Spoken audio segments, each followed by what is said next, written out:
Now, an artist from Chippenham is making thousands of pounds by drawing hyper-realistic portraits of sports stars. Del Llewellyn has no formal art training, which I just cannot believe. And until recently, he worked in recruitment. You'll honestly see how good they are because his portraits are so good that global merchandise companies are now selling them for five-figure sums.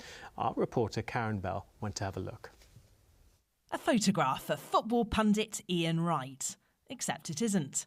This is just a drawing with charcoal and graphite, and the person who's drawn it has had no formal art training.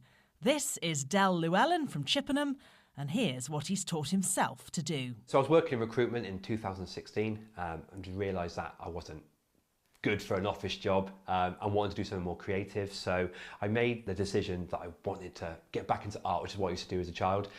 So I did that, and in doing so I became a postman. So that enabled me to have time in the evenings and to just work on my craft. Soon Del's craft was noticed and he was signed by one of the world's biggest memorabilia companies. They take his finished portraits and get them signed by the subject.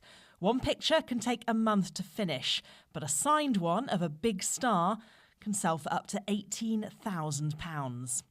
Del's only art education is the GCSE he did 20 years ago. He did get an A star.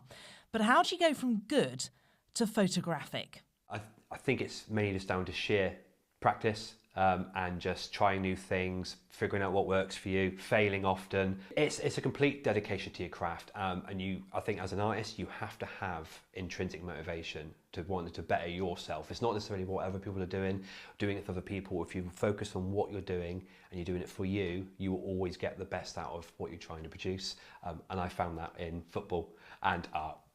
Del, as you might have gathered, is an Arsenal fan. He even draws pitch side at the Emirates. And his history of drawing Gunners goes back a long way. This is the first drawing Del had signed by Ian Wright in the mid-90s. Ian Wright has seen both. He's an absolute fan of the artwork, and I think he's actually got a print in his home as well. I am proud, but I'm also incredibly motivated to always do better. A lot of my friends and family, they give me a hard time because I'm always giving myself a hard time because I'm so determined to be better every portrait that I do.